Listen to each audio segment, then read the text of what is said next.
السلام علیکم میرے تمام دیکھنے والوں کو، میرا نام محمد حمدان خان ہے۔ جو ٹاپک آج میں آپ لوگوں سے ڈسکس کرنے والا ہوں وہ ہے قربانی کے مسائل کے بارے میں۔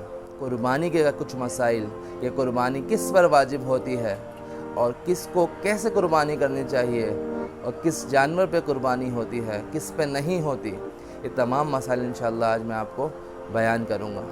عید کے دن جب نماز کے لیے جایا جائے تو اس کی بھی سنتیں ہیں، غسل کر کے، خوشبو لگا کے، نئے کپڑے پہن کے، اور فرمایا عید الاضحیٰ جو یہ بڑی عید ہے، قربانی والی عید، اس کے اندر بنا کھائے نماز کو جانا سنت ہے۔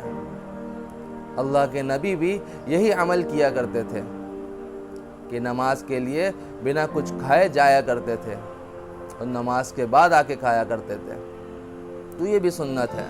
اور نماز پڑھتے ہوئے جاتے ہوئے بلند آواز میں تکبیر تشریق پڑھنا بھی واجب ہے۔ اسی طریقے سے قربانی کے بارے میں فرمایا کہ قربانی 3 دن مطلب 10، 11 اور 12 ذی الحجہ کو کرنا سنت ہے۔ اسی طریقے سے ایک مسئلہ یہ آتا ہے کہ قربانی مغرب سے پہلے اور فجر کے بعد کی جائے، تو اس کے بارے میں فرمایا جن علاقوں میں عید کی نماز ہوتی ہے ان کا عید کی نماز سے پہلے قربانی کرنا جائز نہیں۔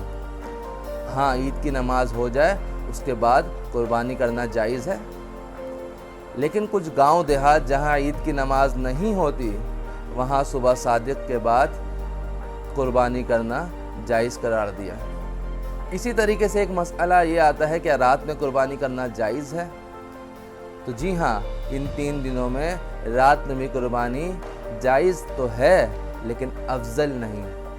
قربانی کس پر واجب ہوتی ہے اس کے بارے میں تھوڑی سی بات کرتے ہیں، تو اس کی جو کنڈیشنز ہیں وہ یہی ہے کہ وہ شخص جس کی ملکیت میں 52.5 تولہ چاندی یا اس کے برابر کی رقم ہو، یا ضرورت سے زائد سامان ہو جو اس کے استعمال میں نہیں لیکن اس کے پاس موجود ہو، یا ضرورت سے زیادہ گھر اس کے پاس موجود ہوں، یا یہ جو بتایا نصاب بتایا اس کے برابر یا سونا اس کے برابر موجود ہو، تو اس شخص پہ قربانی واجب ہوتی ہے۔ جس طریقے سے زکوٰۃ کے لیے شرط ہے کہ سال کا گزرنا ضروری ہے اس مال پہ، لیکن قربانی کے لیے ایسی کوئی شرط نہیں۔ اگر آپ کے پاس پورے سال مال نہیں لیکن قربانی سے پہلے یہ تمام نصاب کا مال موجود ہے جو یہاں پہ بیان کیا، تو آپ پر بھی قربانی واجب ہے۔ ہاں، کسی مجنون شخص پر، جو کوئی مجنون ہو یا کوئی مسافر ہو اپنے گھر سے دور، تو اس پر قربانی لازم نہیں۔ یہاں پہ ایک مسئلہ یہ آتا ہے کہ جس شخص پہ قربانی واجب نہیں یا لازم نہیں، اگر اس نے اس نیت سے جانور خرید لیا کہ وہ قربانی کرے گا، تو اس صورت میں اس پر بھی قربانی واجب ہو گئی۔ اسی طریقے سے ایک مسئلہ یہ بھی آتا ہے کہ بہت سے لوگ قربانی کے جو 3 دن ہیں ان میں قربانی کرنے کے بجائے وہ یہ سمجھتے ہیں کہ ان پیسوں کو صدقہ خیرات کرنے کا زیادہ ثواب ہے، تو اس کے بارے میں مسئلہ بیان فرمایا کہ اگر کوئی شخص ان 3 دنوں میں قربانی کے برابر رقم صدقہ و خیرات کر دے تو وہ اس قربانی کا حق اور اس واجب کا حق ادا نہیں کرے گا، بلکہ گناہ گار رہے گا قربانی نہ کرنے کا۔ جیسا نماز پڑھنا اور روزہ رکھنا 2 الگ الگ چیزیں ہیں، نماز کا گناہ چھوڑنے کا روزہ رکھنے سے پورا نہیں ہو سکتا، اور روزہ چھوڑنے کا گناہ نماز پڑھنے سے پورا نہیں ہو سکتا۔ اسی طریقے سے قربانی جو واجب ہے اس کا ثواب اس صدقہ و خیرات سے پورا نہیں کیا جا سکتا۔ تو اگر کوئی شخص ان عید کے 3 دنوں میں قربانی کی نیت، قربانی اس پہ واجب تھی لیکن اس نے اس نیت سے کہ اس کے برابر پیسے صدقہ خیرات کر دوں غریبوں میں، تو وہ گناہ گار رہے گا قربانی نہ کرنے کا، قربانی کا حق پورا نہیں ہوگا اس چیز سے۔ اسی طریقے سے ایک مسئلہ ہے جانوروں کا کہ بکرا، دمبا، بھیڑ ایک ہی شخص کی طرف سے قربان کیا جا سکتا ہے، گائے، بھیل، بھینس، اونٹ 7 آدمی کی طرف سے ایک کافی ہے، بشرط یہ کہ سب کی نیت ثواب کی ہو، کسی کی نیت محض گوشت کھانے کی نہ ہو۔ یہاں ایک مسئلہ آتا ہے کہ بکرا بکری 1 سال کا پورا ہونا ضروری ہے، بھیڑ اور دمبا اگر اتنا فربہ اور تیار ہو کہ دیکھنے میں سال بھر کا معلوم ہو تو وہ بھی جائز ہے۔ گائے بیل بھینس 2 سال کی اور اونٹ 5 سال کا ہونا ضروری ہے۔ ان عمروں سے کم کے جانور قربانی کے لیے کافی نہیں۔ اسی طریقے سے ایک اور مسئلہ ہے کہ اگر جانوروں کا فروخت کرنے والا پوری عمر بتاتا ہے اور ظاہری حالات سے اس کے بیان کی تکذیب نہیں ہوتی تو اس پر اعتماد کرنا جائز ہے۔ جس جانور کے سینگ پیدائشی طور پر نہ ہو یا بیچ سے ٹوٹ گیا ہو اس کی قربانی درست ہے۔ ہاں، سینگ جڑ سے اکھڑ گیا ہو جس کا اثر دماغ پر ہونا لازم ہے تو اس کی قربانی درست نہیں۔ خصی بکرے کی قربانی جائز بلکہ افضل ہے۔ ایک اور مسئلہ، اندھے کانے لنگڑے جانور کی قربانی درست نہیں۔ اسی طرح ایسا مریض اور لاغر جانور جو قربانی کی جگہ تک اپنے پیروں پر نہ جا سکے اس کی قربانی بھی جائز نہیں۔ جس جانور کا 1/3 سے زیادہ کان یا دم وغیرہ کٹی ہوئی ہو اس کی قربانی بھی جائز نہیں۔